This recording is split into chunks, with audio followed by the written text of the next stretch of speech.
The unraveling.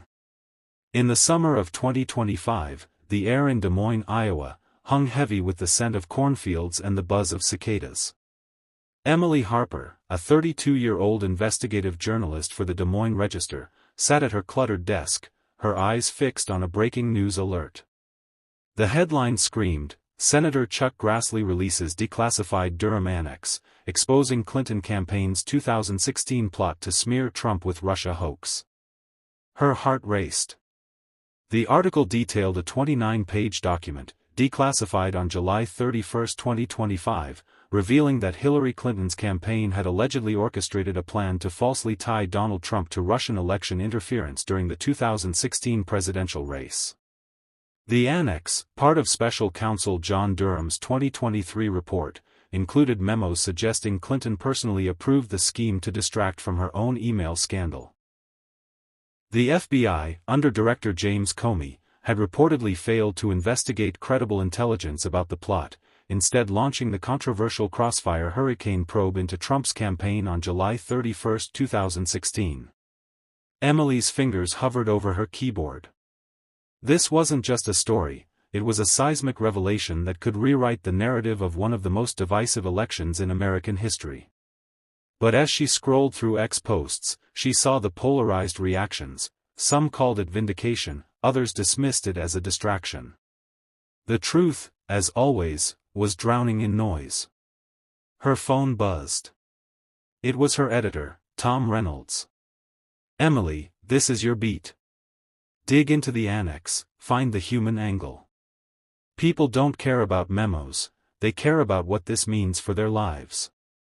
Emily nodded, though Tom couldn't see her. She knew the human angle was where stories lived, but this one felt like a minefield. The annex implicated powerful figures. Clinton, Obama-era officials, even George Soros's Open Society foundations.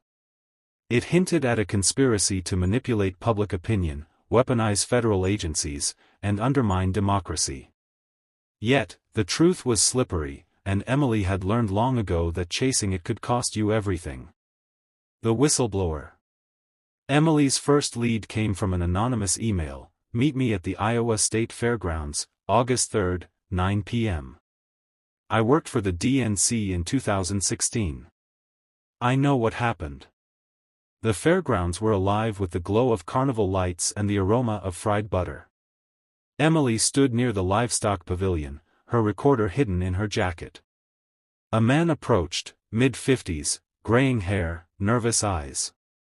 He introduced himself as David Kessler, a former DNC data analyst who had left politics after 2016, haunted by what he'd seen.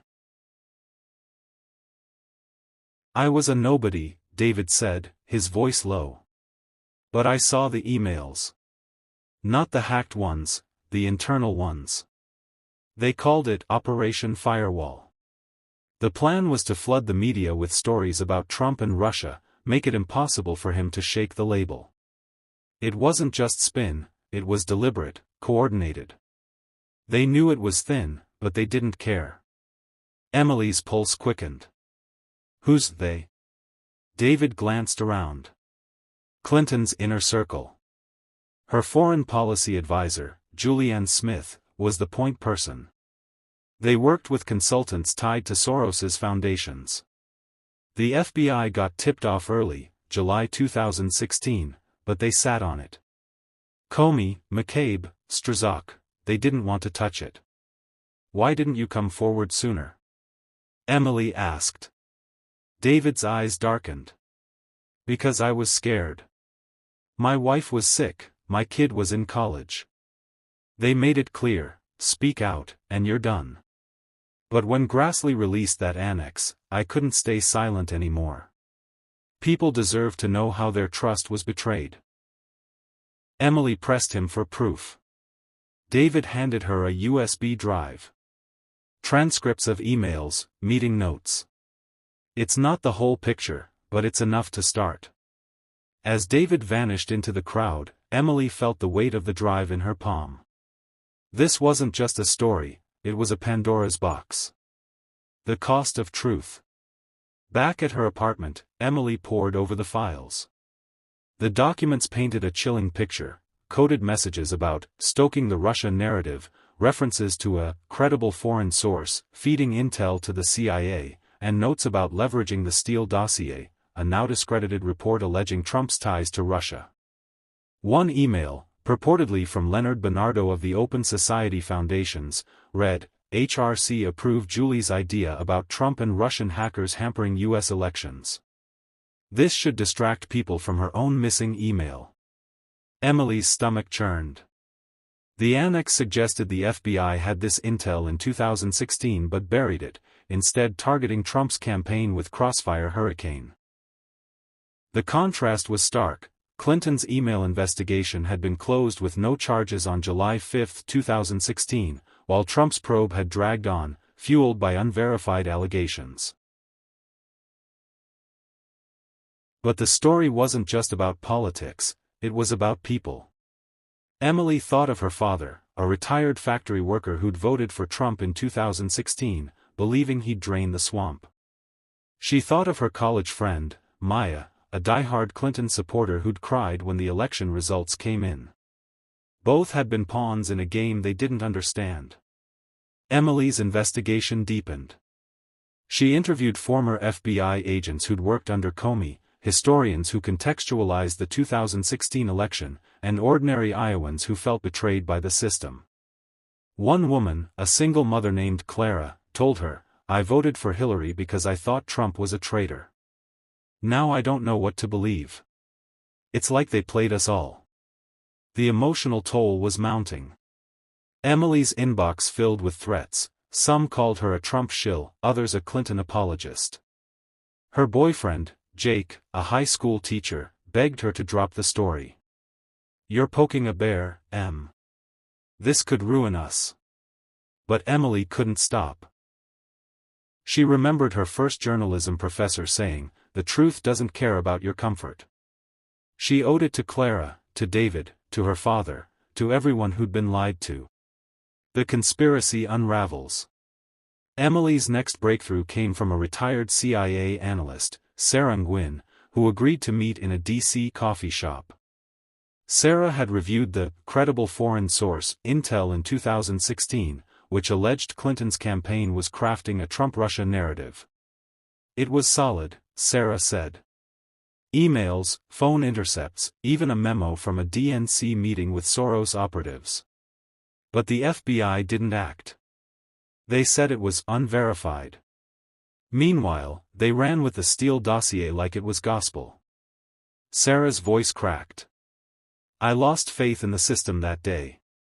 I'd spent 20 years protecting this country, and here we were, watching our own agencies pick sides." Emily's story was taking shape, a tale of betrayal, not just by politicians but by institutions meant to safeguard democracy. She wrote late into the night, weaving David's whistleblower account with Sarah's insider perspective and the annex's damning details. Her draft began. In 2016, America was promised a choice. But behind the scenes, a plan unfolded to manipulate that choice, not with votes, but with lies. The declassified Durham Annex, released by Senator Chuck Grassley on July 31, 2025, reveals a campaign to smear Donald Trump with false Russian ties, allegedly approved by Hillary Clinton herself. This is the story of those who fought to expose the truth, and the cost they paid. But as Emily dug deeper, she uncovered a darker layer.